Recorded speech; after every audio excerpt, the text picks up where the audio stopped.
Sarung Al-Samsi. 4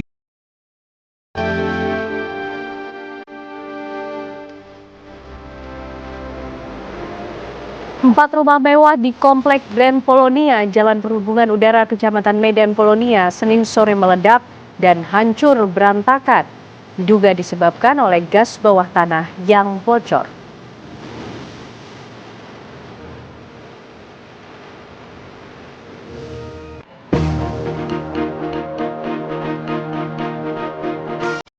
Iran kembali melancarkan serangan rudal dan drone ke pangkalan militer Amerika Serikat di Kuwait. Serangan Iran ini merupakan balasan atas serangan Amerika Serikat ke Iran yang terus berlanjut.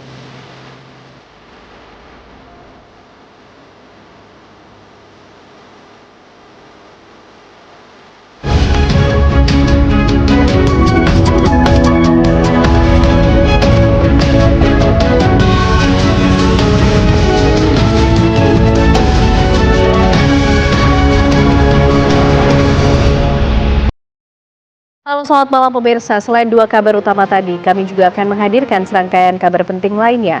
Untuk mengetahui informasinya, inilah kabar utama selengkapnya bersama saya, Ken Ana.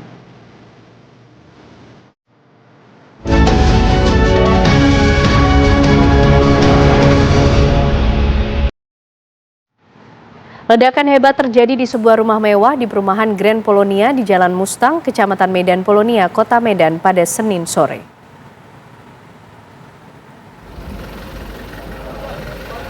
Ledakan mengakibatkan 1 rumah rusak parah dan 6 rumah lainnya rusak ringan. Saat terjadi ledakan, ada 6 orang yang berada di dalam rumah nomor 3B tersebut. 2 orang berhasil dievakuasi dan 4 lainnya masih tertimbun di reruntuhan bangunan. Selain rumah, sejumlah kendaraan seperti mobil juga mengalami kerusakan yang cukup parah. Polisi mengerahkan alat berat dan sejumlah personil untuk melakukan evakuasi beberapa korban di reruntuhan rumah. Dari investigasi awal, polisi menduga ledakan akibat ataupun berasal dari ledakan gas tanam di rumah tersebut.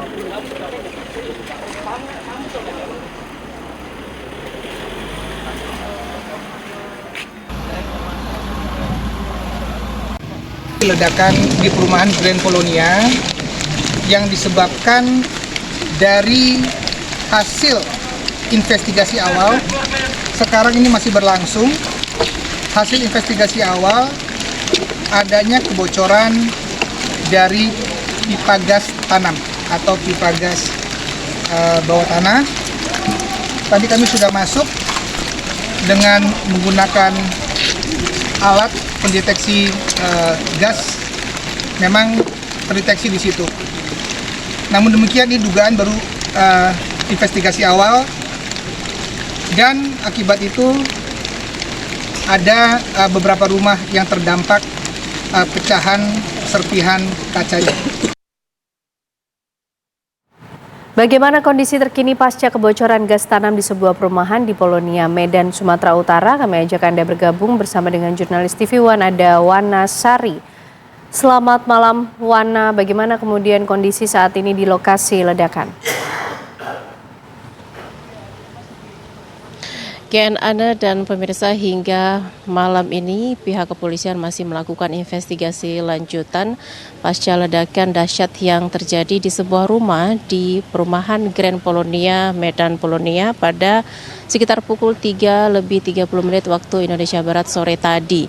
Dan informasi yang kami dapatkan, selain 2 korban yang sudah berhasil dievakuasi, masih ada 4 anggota keluarga lainnya yang menurut informasi ini belum berhasil dievakuasi. Artinya sejumlah pihak, baik pihak kepolisian, kemudian kami juga tadi melihat pihak Basarnas, kemudian tim medis ini juga masih mencari cara untuk melakukan evakuasi terhadap 4 korban. Ledakan yang terjadi di perumahan Grand Polonia nomor 3B ini diduga karena terjadi kebocoran gas dalam tanah, begitu yang menurut informasi ini juga mengakibatkan sekitar 4 atau 5 unit rumah yang berada di sisi dan kanan rumah utama ini juga terdampak cukup dahsyat. Dan saat ini pengawalan ketat ini juga dilakukan oleh sejumlah pihak di lokasi ini untuk mengantisipasi hal-hal yang untuk menghindari hal-hal yang tidak diinginkan.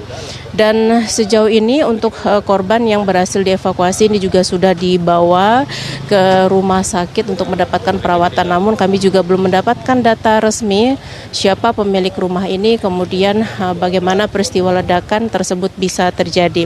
Namun yang pasti ledakan dahsyat yang terjadi pada sore tadi tidak sekedar menghancurkan rumah utama, juga terdampak kepada beberapa rumah di sekitarnya.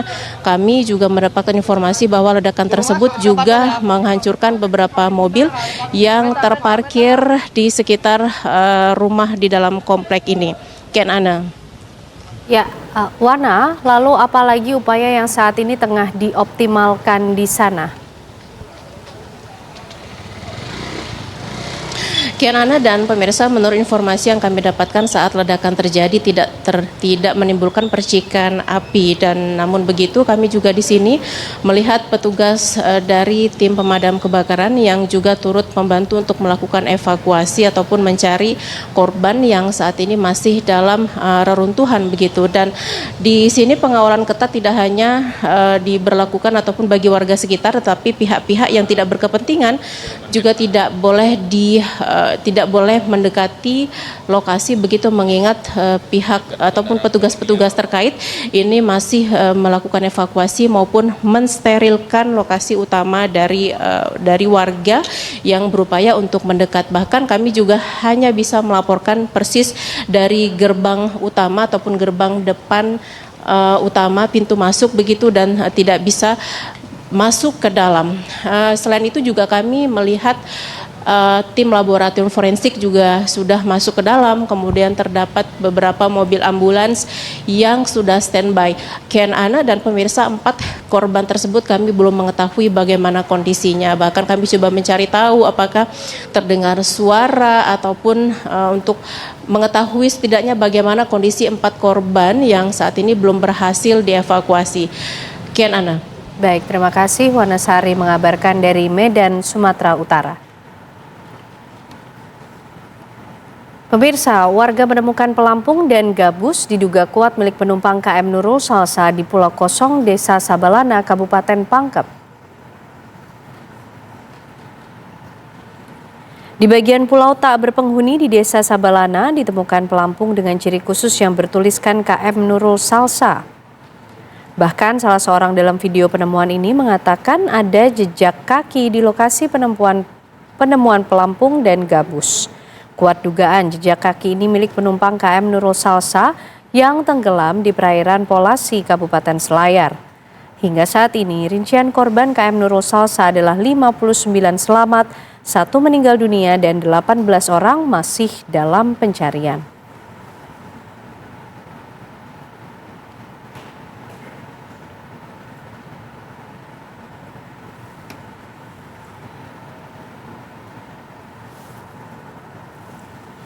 Pemirsa, di hari ke-6 pencarian korban kecelakaan kapal motor Nurul Salsa, tim SAR terus memperluas pencarian hingga ke perairan Nusa Tenggara. Perluasan area pencarian kapal dilakukan sebagai upaya memanfaatkan potensi yang tersedia. Tim SAR gabungan melakukan pencarian dengan menambah titik pencarian menjadi 6 titik. Tim SAR gabungan juga menambah pencarian di sekitar perairan Kepulauan Sabalana yang tak berpenghuni. Mengingat di Pulau Sabalana ini sempat ditemukan 7 orang selamat dan penemuan perlengkapan berupa life jacket. Dari 78 penumpang kapal motor Nurul Salsa yang tenggelam di perairan Polasi, Kabupaten Selayar, 60 orang diantaranya sudah ditemukan dengan rincian 59 selamat, 1 meninggal dunia, serta 18 orang masih dalam pencarian.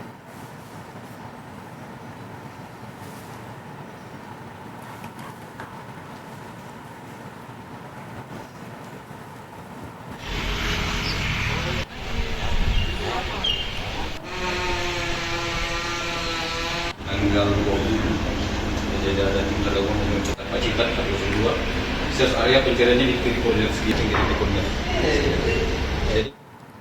Beralih ke informasi lain, pemirsa, 5 terdakwa sipil dalam kasus penculikan dan pembunuhan Kepala KCP Bank Nasional Cempaka Putih Muhammad Ilham Pradipta menjalani sidang pembacaan putusan di Pengadilan Negeri Jakarta Timur. Keempat aktor sipil ini divonis bersalah, sedangkan 1 diantaranya dibebaskan dari dakwaan. Dipimpin Hakim Ketua Juandra, Majelis Hakim membacakan putusan terhadap 5 terdakwa sipil, yaitu Erasmus Wawo, Eka Wahyu Hidayatullah, Kandi alias Ken, Dwi Hartono, dan Antonius Aditya Amandoni. Dalam putusannya, Majelis Hakim telah membacakan 2 vonis untuk Erasmus Wawo, hukuman pidana selama 9 tahun dan restitusi senilai 100 juta rupiah. Sementara 1 terdakwa lainnya, Eka Wahyu Hidayatullah, dinyatakan tidak terbukti bersalah dan dibebaskan dari tuntutan pidana maupun restitusi. Sementara 3 terdakwa sipil lainnya yang diduga sebagai aktor intelektual antara lain Kendi dan Dwi Hartono dijatuhi pidana 13 tahun, restitusi sebesar 1,2 miliar rupiah. Sedangkan Antonius Aditya Amandoni dijatuhi hukuman pidana selama 10 tahun dan restitusi sebesar 750 juta rupiah. Sidang ini merupakan kelanjutan dari agenda yang sempat ditunda pekan lalu untuk penyelesaian dan penyatuan berkas putusan seluruh terdakwa dalam klaster sipil.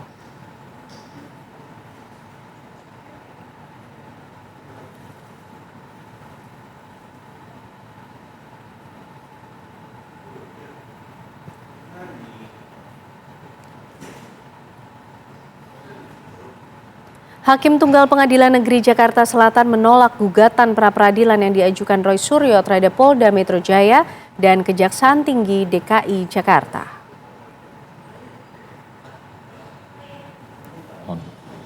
Pengadilan negeri tersebut dan seterusnya pemohon melalui surat Roy Suryo mengajukan gugatan pra-peradilan terhadap penetapan tersangka kasus pencemaran nama baik Presiden ke-7 RI Joko Widodo. Hakim menilai permohonan pra-peradilan tak dapat diajukan parsial melainkan diajukan secara menyeluruh. Artinya penetapan status tersangka Roy Suryo sah dan sidang pokok perkara bisa digelar. Pemohon dan kuasanya, kuasa termohon serta kuasa turut termohon. Demikian putusan. Nah, sebagai insan yang taat hukum, tentu kita menghormati putusan tersebut. Walaupun tentu kita memiliki pendapat yang berbeda, ya. Tapi tetap saja ini adalah putusan yang memang first, final, and binding, yang kita harus hargai. Hanya memang ada beberapa catatan yang perlu disampaikan. Sebagai contoh misalnya, tadi dikatakan bahwa putusannya tidak relevan lagi untuk mengajukan pra-peradilan terhadap pasal-pasal yang menersangkakan Mas Roy. Kalau kami merasa relevansi itu bukan jawaban hukum ya. Karena relevan itu lebih pada timingnya kalau tadi.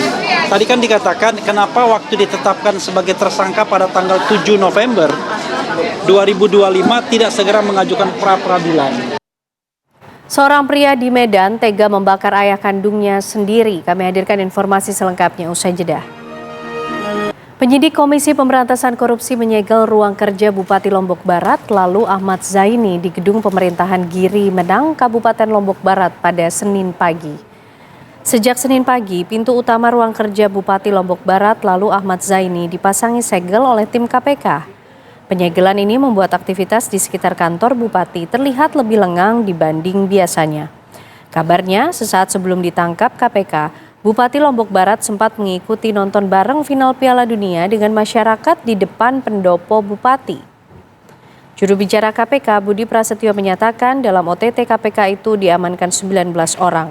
Setelah menjalani pemeriksaan di Makobrimob Polda NTB di Mataram, Bupati Lombok Barat serta 7 orang lainnya dibawa ke Gedung Merah Putih KPK di Jakarta untuk menjalani pemeriksaan lebih lanjut.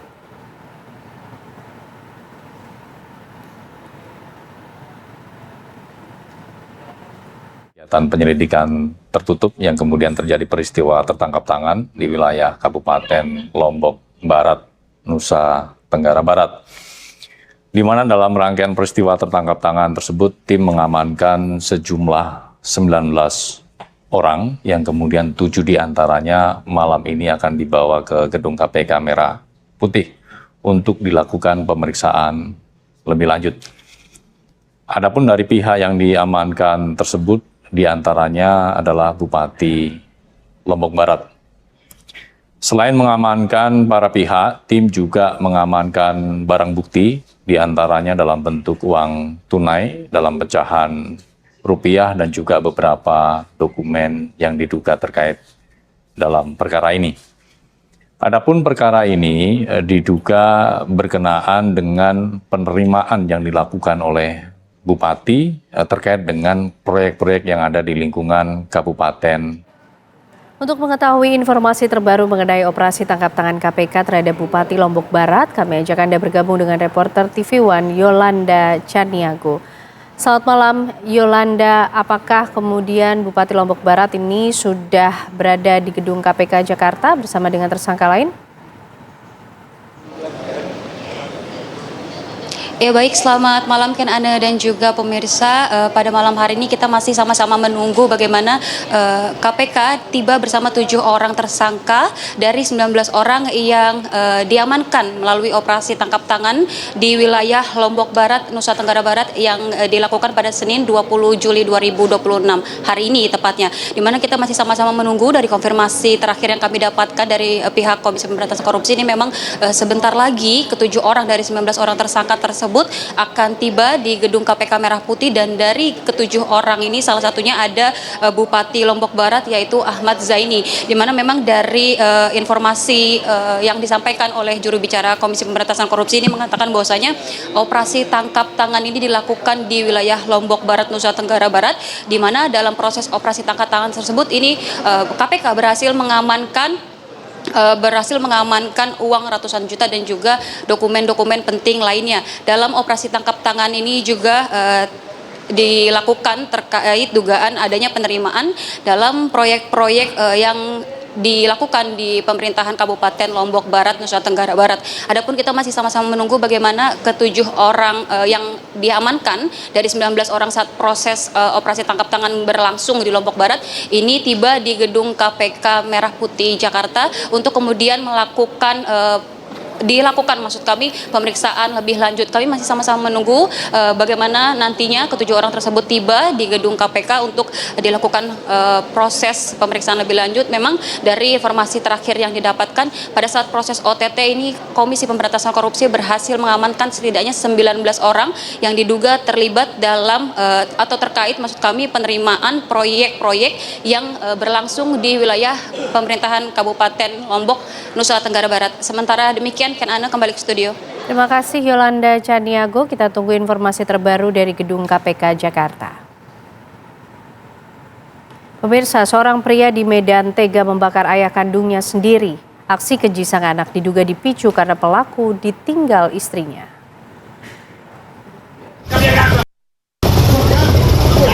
Viral di media sosial aksi keji seorang pria di Medan yang tega membakar ayah kandungnya di Jalan Pinang Baris Gang Wakaf, Kecamatan Medan Sunggal.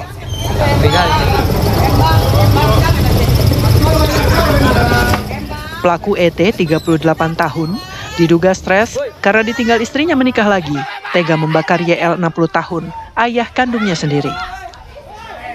Dalam video yang viral di media sosial terlihat pelaku dan korban sempat cekcok, hingga warga sekitar berusaha melerai. Namun diduga karena sudah tersulut emosi, pelaku menyiram tubuh ayahnya menggunakan bahan bakar minyak yang dibawa menggunakan botol plastik. Warga kemudian memadamkan api dan membawa korban ke rumah sakit dengan tubuh penuh luka bakar. Pada awalnya kita dapat informasi dari masyarakat bahwasanya ada keributan. Kemudian kita turun untuk mengecek informasi tersebut. Benar bahwasanya ada keributan itu saudara ET yang sebagai tersangka melakukan melakukan pembakaran terhadap orang tuanya. Kemudian dia juga membawa senjata tajam. Korban dia ada terbakar di bagian paha dan sudah mulai membaik. Hubungannya memang bapak sama anak ini? Bapak sama anak kandung. Pelaku dan barang bukti telah diamankan di Mapolsek Sunggal guna pemeriksaan lebih lanjut.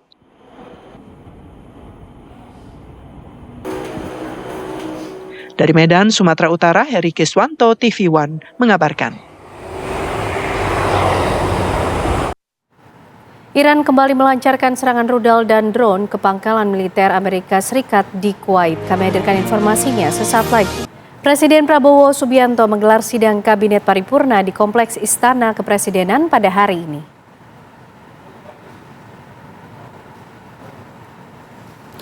Dalam sidang Kabinet Paripurna ini, para Menteri Kabinet Merah Putih dan pimpinan lembaga-lembaga negara hadir. Tak hanya itu, para penasihat khusus Presiden juga turut menghadiri sidang Kabinet Paripurna ini. Dalam sidang paripurna ini, Presiden Prabowo Subianto menyampaikan taklimatnya di hadapan anggota kabinetnya. Presiden menyampaikan arahan-arahan kepada kabinetnya untuk percepatan program di masa pemerintahannya.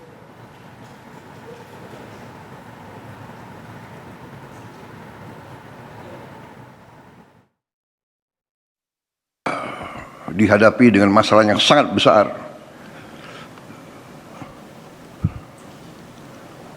Dengan masalah yang vital, kalau ini kita biarkan, kalau kebocoran ratusan miliar dolar kekayaan Indonesia dibiarkan terus keluar, kita bisa bayangkan nasib bangsa kita seperti apa. Karena itu,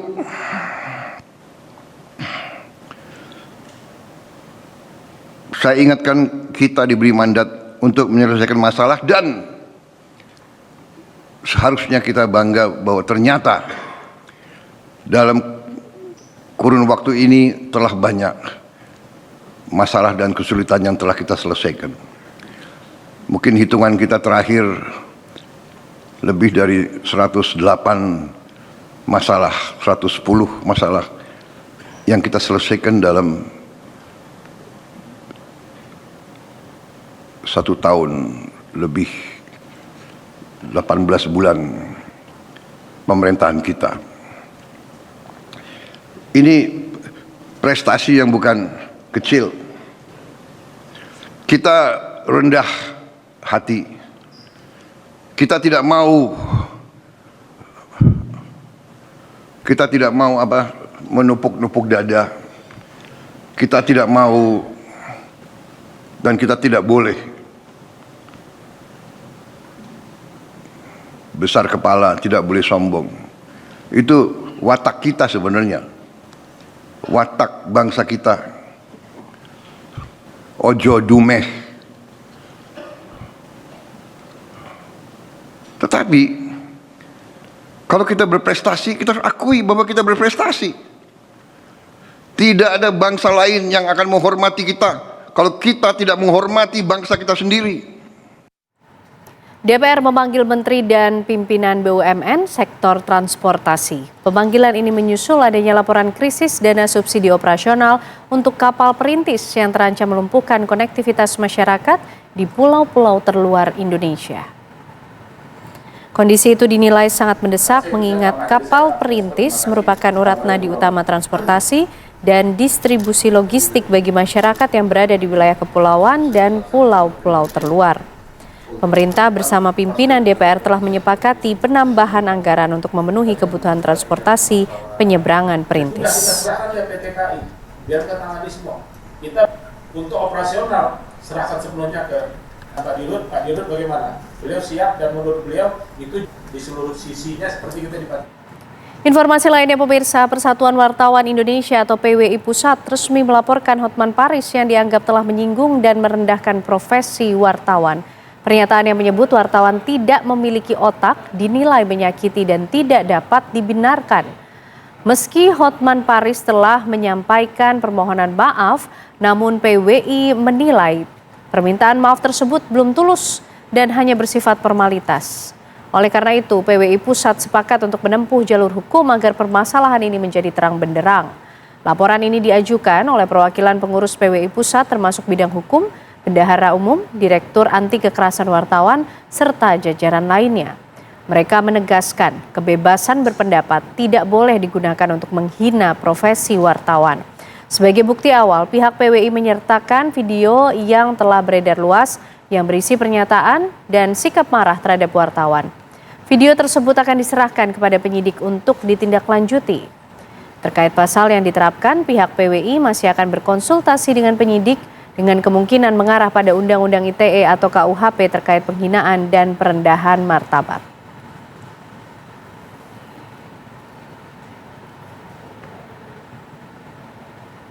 Profesi kita, wartawan yang diperlakukan bahkan dilecehkan sedemikian rupa seperti apa yang beredar video di kawan-kawan juga mungkin sudah beredar videonya ya. Nah, semoga atas dukungan teman-teman kasus ini bisa sampai ke proses pengadilan supaya bisa secara transparan, terbuka semua apa sih maunya dia gitu loh, kira-kira. Advokat Hotman Paris Hutapea menyampaikan permintaan maaf kepada wartawan dan organisasi pers setelah menuai kritik atas ucapannya kepada seorang jurnalis saat konferensi pers terkait kasus mantan Jaksa Agung Muda Tindak Pidana Khusus Febri Adriansyah. Saya Hotman Paris, sehubungan dengan himbauan Persatuan Wartawan Indonesia PWI dan juga rekan-rekan wartawan lainnya, dengan ini saya menyatakan maaf sebesar-besarnya atas pernyataan saya pada waktu konferensi pers di kasus mantan Jampitsus yang mengatakan, lu punya otak nggak sih? Namun perlu saya jelaskan, yang dikutip oleh media hanya bagian akhirnya. Tidak dikutip secara utuh. Kenapa saya mengucapkan begitu? Fakta kejadiannya adalah, wartawan pertama bertanya kepada saya, apakah instansi terkait punya hidden agenda atau acara tersembunyi? Saya jawab, saya tidak tahu, saya tidak punya kapasitas untuk menjawab itu. Belum selesai saya jawab, tiba-tiba wartawan kedua bertanya, apakah instansi tersebut melakukan kekeliruan? Akhirnya saya emosi karena saya udah bolak-balik, saya tidak tahu. Akhirnya saya jawab, kamu punya otak nggak sih? Maksudnya saya udah jawab tadi, saya tidak tahu. Sebab saya tidak mungkin untuk menjawab apa hidden agenda dari suatu institusi penegak hukum. Itu kira-kira kejadian sebenarnya. Tapi terlepas dari fakta kejadian sebenarnya, waktu itu udah sama-sama emosional, tetap saya menyatakan maaf kepada wartawan tersebut maupun kepada organisasi wartawan di seluruh Indonesia. Karena selama ini juga saya sangat dekat kepada semua wartawan. Sekali lagi, tidak ada niat apapun, cuma karena diberondong dengan dua pertanyaan yang saya sudah bilang saya tidak bisa jawab karena saya tidak punya kapasitas untuk menjawab. Tapi ditanya lagi, sehingga saya jadi emosional. Sekali lagi, saya menyatakan minta maaf. Sekian dan terima kasih. Usai jeda pemirsa, kami masih akan kembali hadir untuk Anda. Perayaan kemenangan Spanyol di final Pesta Bola Dunia diwarnai bentrokan antara supporter Spanyol dan Argentina di pusat kota Madrid. Informasi tersebut mengakhiri kebersamaan kita di kabar utama. Sesaat lagi program Pesta Sepak Bola Dunia akan hadir menemani Anda bersama dengan Aurelia Safira. Saya Ken Ana dan teman-teman yang bertugas pamit. Terima kasih. Selamat malam. Sampai jumpa.